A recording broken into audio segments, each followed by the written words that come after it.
রাত তখন 11:20। ব্যস্ততম শিয়ালদা রেলওয়ে স্টেশনে হাজারো হাজারো পায়ের শব্দকে এক নিমেষে নিজের হুইসেলের দ্বারা মিটিয়ে আমাদের সামনে 12 নম্বর প্ল্যাটফর্মে এসে দাঁড়ালো আজকের যাত্রা সঙ্গী পদাতিক এক্সপ্রেস। হ্যাঁ, ঠিকই ধরেছেন, গন্তব্য এনজিপি। সেখান থেকে যাব ডুয়ার্সে। ডুয়ার্সে কিন্তু একটা দিন কাটিয়ে তারপরে রওনা হবে একদম 7 দিনের একটা পাহাড় ট্রিপের, যেটা শেষ হবে সিকিমের গ্যাংটকে গিয়ে। তার আগে বলে রাখি, ডুয়ার্স কিন্তু এই বর্ষামুখর ওয়েদারে যাওয়ার জন্য একটা আদর্শ জায়গা। তো এই ডুয়ার্সে যদি আপনিও একটা উইকেন্ডের ট্যুর প্ল্যান করতে চান, তাহলে এখানকার হোটেল খরচ কেমন, থাকা খাওয়া কেমন হয়, এখানকার আশেপাশে কি কি সাইট সিন করার বিষয় রয়েছে, সবকিছু বিস্তারিত আলোচনা কিন্তু আপনাদের সামনে তুলে ধরবো এই ভিডিওর মাধ্যমে। তো চলুন এবার জার্নিতে ফোকাস করা যায়। স্টেশন থেকে কিছু হালকা খাবার তুলে নিয়েছিলাম, আর দীপ নিয়ে এসেছিল চিড়ের পোলাও বাড়ি থেকে, একেবারে ফাটাফাটি টেস্টি ছিল। আর পাশের কোচে কিন্তু দুই ভাই এসেছিল আমাদের সাথে, তাদের সাথেও কিন্তু আলাপচারিতা সেরে টেরে একদম কিছু দূর যেতে না যেতেই দেখলাম ট্রেন গড়গড়িয়ে চলতে চলতে বর্ধমান জাংশন ঢুকে গেছে। সকালে যখন ঘুম ভেঙেছে তখন কিন্তু বেলা বেশ হয়ে গেছে, ভোর ভোর প্রায় 5:30-6টা মতন বাজে। এই পল্লী প্রকৃতি দেখে যেতে যেতে রেলের সফর কিন্তু আলাদাই লাগছিল। গৌর মালদা বলে একটা স্টেশনে এসে দাঁড়ায়, আমি ঘুমাচ্ছিলাম, সঙ্গে সঙ্গে বাইরে বেরিয়ে দেখি সারি সারি আমকে গাছ, এরকম প্ল্যাটফর্মে কিন্তু ওনারা আম বিক্রি করছিল।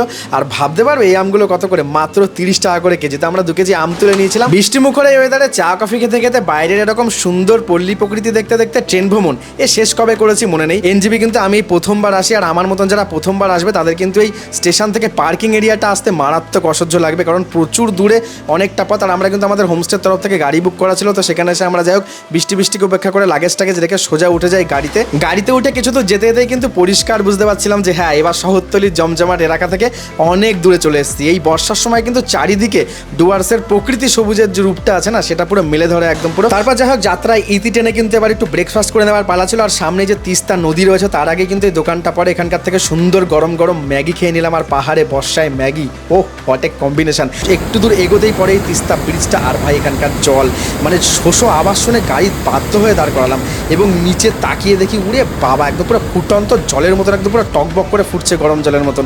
ওই পাশটা গিয়ে দেখি তো আরো খতরনাক অবস্থা, এখানে পুরো খরস্রোত একেবারে ব্যাপার। ও ভাই সাহেব, এটা কি? ধাক্কা মেলে তো গেল, বাপরে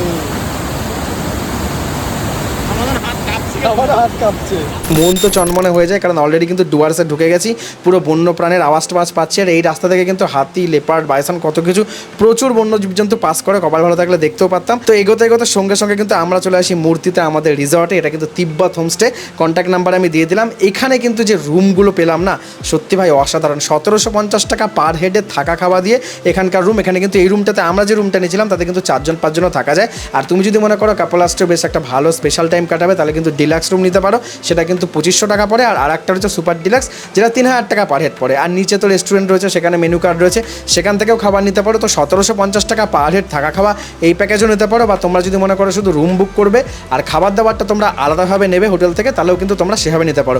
মোরওভার বলতে পারি এখানকার রিসর্টটা কিন্তু অসাধারণ, পুরো নদীর সামনে একদম খোলা প্রকৃতির মধ্যে ন্যাচারাল একদম পুরো বিউটি। আর এই তিব্বতমে কিন্তু আসার দুটো উপায় রয়েছে, একটা হচ্ছে নিউ মাল জাংশন থেকে সব থেকে কাছে হয়, 15 থেকে 20 মিনিট লাগে। আর আমরা যেভাবে এই ভিডিওতে দেখালাম এনজিপি থেকে আসা যায়, সেটাও কিন্তু বেশিক্ষণ লাগে না। গাড়ি কিন্তু ওনাদের ব্যবস্থা করা থাকে, ডিসপ্লেতে নাম্বার দেওয়া রয়েছে, কথা বললেই ওনারা গাড়ির ব্যবস্থা করে দেবে, পুরো ট্যুর নিয়ে বিস্তারিত আলোচনা করে দেবে। তো আমরা যাই হোক ভেতরে রুম টুম চেক ইন করে ফ্রেশ হয়ে চলে গেলাম এই কাছের নদীটাতে। এটা একদম পুরো পাহাড়ি সুন্দর খরস্রোতা নদী, গিয়ে এত ফ্রেশ আর উৎফুল্ল লাগছিল না, কি বলবো। নদীটার কিন্তু ফোর্স ব্যাপক ছিল, আর সব থেকে বড় জিনিস হচ্ছে একদম পুরো পরিষ্কার জল। তারপরে কিন্তু ফাইনালি আমরা রিসর্টে ফিরে গেলাম। আর রিসর্টে ফেরার সঙ্গে সঙ্গে কিন্তু ছিল আমাদের এরকম সুন্দর সাদামাটা খাবার, ভাত, ডাল, ভাজা, তার সঙ্গে মাছ টাছ, চাটনি পাপড় দিয়ে একটা সুন্দর আয়োজন। এটা আবার বলছি সেই 1750 টাকা পার হেডে, বা তোমরা যদি মেনু কার্ড অর্ডার করতে চাও তাহলে কিন্তু করতে পারবে। তো যাই হোক আমরা খাওয়া দাওয়া করে বেশি সময় না নিয়ে বিকেলবেলা চলে গেলাম আজকের ফার্স্ট সাইট সিন করতে। আর এই ফার্স্ট সাইট সিনটা ছিল কিন্তু আমাদের গরুমারা ন্যাশনাল ফরেস্টের উদ্দেশ্যে। আর এই বুনো জঙ্গল, ডুয়ার্সের এই বুনো জঙ্গলটা কিন্তু আমার অসাধারণ লেগেছে। তো ইতিমধ্যে কিন্তু আমরা চলে এসেছিলাম আমাদের গরুমারা জাতীয় উদ্যানে। আর গরুমারা জাতীয় উদ্যানের এখানকার পরিবেশটা কিন্তু অসাধারণ ছিল, কারণ চারিদিকে বিভিন্ন বন্য প্রাণীর আওয়াজ, বন্য পশুর আওয়াজ। আর এইখানে কিন্তু এই যে হাতিগুলো থাকে, এই হাতিগুলো কিন্তু এখান থেকে হাতি সাফারি করা হয়, যে আমি যেখানে বসে পাকাও মারছি, বনের রাস্তা দিয়ে কিন্তু জঙ্গলে হাতি সাফারি করা হয়। কিন্তু যেহেতু এখন ঘোর বর্ষার টাইম, এখন হাতি সাফারিটা বন্ধ ছিল। তোমরা কিন্তু ওয়েস্ট বেঙ্গল ট্যুরিজম ডিপার্টমেন্টের সাইডে গিয়ে হাতি সাফারি বুক করতে পারবে। ছোট করে কাঠ দিয়ে করা কটেজ ছিল, একদম পুরো জঙ্গলের মধ্যে, চারিদিকে সবুজের মধ্যে, মানে এটার কিন্তু আলাদা অনুভূতি। এখানেও কিন্তু সুন্দরভাবে থাকা যায়, যেটা বুঝলাম। বিকেলবেলা মূর্তিতে ফিরেই কিছুক্ষণ কিন্তু নিজেদের মতন সময় কাটিয়ে ওখানকার সূর্যাস্ত দেখে চা কফি খেয়ে বেশ একটা ভালো সময় কাটিয়ে তারপরে কিন্তু আমরা ফিরে গেলাম আমাদের রিসর্টে। আর আমাদের জন্য সন্ধ্যেবেলা প্রিপেয়ার এবার হয়ে গেছিলো একদম টাটকা ইভিনিং স্ন্যাক্স, গরম গরম পাকোড়া ছিল আর তার সাথে ছিল সুন্দর চা। রুমে বসে বসে খেতে মারাত্মক লাগছিল। আর ডিনারে আমাদের জন্য প্রিপেয়ার করা হয়েছিল 2 রকমের সবজি, ডাল এবং তার সাথে রুটি বা ভাত নিলে ভাত, এবং এর সাথে অ্যাড ছিল মাংস। সুন্দর করে কষে ডিনারটা খেয়ে কিন্তু রাতে আর এনার্জি ছিল না, একটাও শট নিতে পারিনি। সকালবেলা উঠে গুছিয়ে গেছে, রেডি হতে না হতে সকালবেলা ব্রেকফাস্ট এসে হাজির, গরম গরম আলুর তরকারির সঙ্গে নরম নরম রুটি। ওহো হো, অসাধারণ কম্বিনেশন। আর এইখানে কিন্তু ব্রেকফাস্ট শেষ করে আমরা বিদায় জানাচ্ছি আজকে ডুয়ার্স পর্বকে। এই শোভনদা রয়েছে তিব্বত হোমস্টের ওনার, আমি কন্ট্যাক্ট নাম্বার ডিসপ্লেতে দিয়ে দিচ্ছি, ডেসক্রিপশনে দিয়ে দিচ্ছি, একদম কল করে পুরো প্যাকেজ জানতে পারো। আর এখান থেকে কিন্তু এবার রওনা দেবো আমরা পাহাড়ের উদ্দেশ্যে। বর্ষার প্রথম আমার পাহাড় দেখা, বর্ষার প্রথম পাহাড় জার্নি, বর্ষার প্রথম পাহাড় প্রেম। তো যাই হোক, এবার চলেছে কিন্তু আমরা পদ্মাচেনের দিকে, একদম সোজা লাভা হয়ে যাব। লাভা পৌঁছাতে পৌঁছাতে কিন্তু গা হাত পা কেঁপে উঠেছিল, একটু ভালো করে খেয়াল করে দেখতে পারবে। জামা কাপড় সব চেঞ্জ করে অন্য জামা কাপড় পরে নিয়েছি, খুব ঠান্ডা লাগছিল। আর এইখানে কিন্তু চলছে পাহাড়, প্রকৃতি, মোমো, চা, কফি। ডুয়ার শেষ করে আমরা রওনা দিচ্ছি এবার পাহাড়ের দিকে। সঙ্গে থেকো, পরবর্তী পার্টে নতুন কিছু নিয়ে দেখা হচ্ছে, পদ্মাচেনে দেখা হচ্ছে। খুব ভালো থেকো, সুস্থ থেকো, ফলো করে নিতে একদম ভুলো না, লাইক না করে একদম যাবে না, কমেন্ট করে জানাবে তোমার কোন পার্টটা ভালো লাগলো এবং তুমি কোথা থেকে দেখছো, তাহলে আমার বুঝতে খুব সুবিধা হবে। তো খুব তাড়াতাড়ি তোমাদের সাথে নতুন কিছু নিয়ে দেখা হচ্ছে, ততক্ষণের জন্য খুব ভালো থেকো, সুস্থ থেকো, টাটা।